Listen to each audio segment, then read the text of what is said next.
Hi all അസ്സലാമലൈക്കും welcome back. ഇന്നത്തെ നമ്മുടെ റെസിപ്പി എന്ന് പറഞ്ഞാൽ നമ്മൾ ആരും ചിന്തിക്കാത്ത അത്രയും രുചിയിൽ കഴിക്കാൻ പറ്റുന്ന ഒരു അടിപൊളി ബ്രേക്ക്ഫാസ്റ്റിൻ്റെ റെസിപ്പിയാണ് കേട്ടോ. തേങ്ങാവെള്ളം വെച്ചുകൊണ്ടാണ് നമ്മളിത് ചെയ്തെടുക്കുന്നത്. അപ്പോൾ അതിൽ എങ്ങനെയാണ് അതിൻ്റെ സൂത്രം എന്നുള്ളതൊക്കെ ഒന്ന് വീഡിയോ ഫുള്ളായിട്ട് തന്നെ കണ്ടു നോക്കാം. അപ്പം വീഡിയോയിലേക്ക് പോവാം.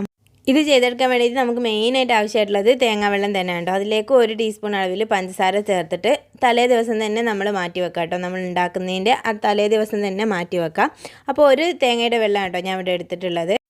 ഇനി ഒരു ബൗളിലേക്ക് ഞാനിവിടെ 1 കപ്പ് അളവിൽ പച്ചരി ചേർത്ത് കൊടുക്കുന്നുണ്ട്. നമ്മൾ ഇഡ്ഡലിക്കും വെള്ളപ്പത്തിനൊക്കെ എടുക്കുന്ന അതേ പച്ചരി തന്നെയാണ് കേട്ടോ എടുത്തിട്ടുള്ളത്. അതിലേക്ക് 1 ടീസ്പൂൺ അളവിൽ ഉഴുന്ന് ചേർത്ത് കൊടുക്കുന്നുണ്ട്. 1 ടേബിൾ സ്പൂൺ മാത്രമേ ചേർക്കുന്നുള്ളൂ കേട്ടോ. അതുപോലെ ഒരു നുള്ള് ഉലുവയും കൂടി ചേർത്തിട്ട് ഇതെല്ലാം കൂടി നല്ലപോലെ ഒന്ന് കഴുകിയതിന് ശേഷം നമ്മൾ നല്ല വെള്ളം ഒഴിച്ചിട്ട് റെസ്റ്റ് ചെയ്യാൻ വേണ്ടി വെക്കാം കേട്ടോ. ഒരു 2 മണിക്കൂറൊക്കെ ഒന്ന് കുതിർത്ത് വെച്ചാൽ മതിയാവും. ഇനി നമ്മളതിൻ്റെ വെള്ളം നല്ലപോലെ വേറൊരു പാത്രത്തിലേക്ക് മാറ്റി വെക്കണം. ആ ഒരു വെള്ളത്തിൽ തന്നെയാണ് കേട്ടോ നമ്മൾ അരച്ചെടുക്കുന്നത്. ഇനി നമ്മൾ റെഡിയാക്കി വെച്ചിട്ടുള്ള ആ ഒരു അരി മിക്സിയുടെ ജാറിലേക്ക് മാറ്റി കൊടുക്കാം. അപ്പോൾ എല്ലാം കൂടി മൊത്തമായിട്ട് തന്നെ ഞാനിവിടെ മിക്സിയുടെ ജാറിലേക്ക് മാറ്റി കൊടുക്കുന്നുണ്ട്. അതിലേക്ക് ഒരു 1/2 കപ്പ് അളവിൽ ചോറും കൂടി ചേർത്ത് കൊടുക്കുന്നുണ്ട് കേട്ടോ. നോർമൽ ചോറാണ്. പിന്നെ 1/2 കപ്പ് അളവിൽ നമ്മൾ നേരത്തെ റെഡിയാക്കി വെച്ചിട്ടുള്ള തേങ്ങാവെള്ളമാണ് കേട്ടോ ചേർത്ത് കൊടുത്തിട്ടുള്ളത്. അതുപോലെ ഒരു 1/4 കപ്പ് അളവിൽ നമ്മൾ അരി കുതിർത്ത് വെച്ചിട്ടുള്ള വെള്ളം കൂടി ചേർത്തിട്ടുണ്ട്. പിന്നെ ഇതിലേക്ക് ഞാൻ 1 ടീസ്പൂൺ അളവിൽ പഞ്ചസാരയും ആവശ്യത്തിനുള്ള ഉപ്പും ചേർത്തിട്ട് നല്ലപോലെ ഒന്ന് പേസ്റ്റ് രൂപത്തിൽ അരച്ചെടുത്തിട്ടുണ്ട് കേട്ടോ.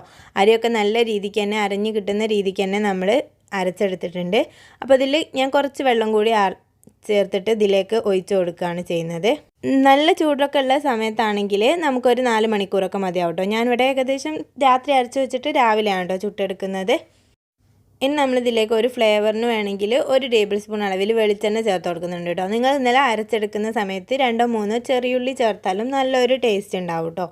അപ്പോൾ ഈ ഒരു വെളിച്ചെണ്ണയും കൂടി ചേർത്തിട്ട് മാവ് നല്ലപോലെ ഒന്ന് മിക്സ് ആക്കിയിട്ട് എടുക്കാം. അപ്പോൾ ഏകദേശം നല്ലപോലെ പൊങ്ങി കട്ടിയായിട്ട് വന്നിട്ടുണ്ട്. അതുകൊണ്ട് തന്നെ നമുക്ക് കുറഞ്ഞ ഒരു ലൂസ് വേണം. അതുകൊണ്ട് കുറച്ച് വെള്ളം കൂടി 1-2 ടേബിൾ സ്പൂൺ വെള്ളം കൂടി ചേർത്തിട്ട് മാവ് നല്ലപോലെ ഒന്ന് മിക്സ് ആക്കിയിട്ട് എടുക്കാം.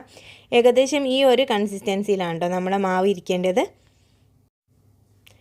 അപ്പോൾ ഇനി നമുക്ക് ദോശത്തവ ചൂടായതിന് ശേഷം അതിൻ്റെ മുകളിലേക്ക് മാവ് ഒഴിച്ച് കൊടുക്കാം. ഒരു ചെറിയ രീതിക്കൊന്ന് പരത്തിയെടുത്താൽ മതി. അപ്പോൾ ഇതിൻ്റെ മുകളിൽ നല്ലപോലെ ബബിൾസൊക്കെ വന്ന് തുടങ്ങുന്ന ഒരു സമയം വരും. ആ ഒരു സമയത്ത് നമുക്ക് ഒരടപ്പ് വെച്ചിട്ട് അടച്ച് കൊടുക്കാം കേട്ടോ. ഒരു 2 മിനിറ്റും കൂടിയും അടച്ച് വെച്ചിട്ട് ഒന്ന് കുക്ക് ചെയ്തെടുക്കണം. ഒരു 2-3 മിനിറ്റ് മാത്രം മതിയാവും കേട്ടോ. അപ്പോൾ ഇതാ ഇനി തിരിച്ചിട്ട് കൊടുക്കേണ്ട കാര്യമൊന്നുമില്ല കേട്ടോ. നല്ലപോലെ അതിൽ നിന്ന് വിട്ട് കിട്ടുന്ന ആ ഒരു രൂപത്തിൽ തന്നെ ആയിട്ട് നമുക്ക് മാറിയിട്ടുണ്ട്. ഇതേപോലെ നമുക്ക് എല്ലാം ഒന്ന് ചുട്ടെടുക്കാം. നല്ല അടിപൊളി ടേസ്റ്റാണ് കേട്ടോ. ഒരു ചെറിയൊരു തേങ്ങ ചട്നിയും കൂടി ഉണ്ടെങ്കിൽ കിഡിലും ടേസ്റ്റിൽ കഴിക്കാൻ പറ്റുന്ന ഒരു ബ്രേക്ക്ഫാസ്റ്റ് തന്നെ.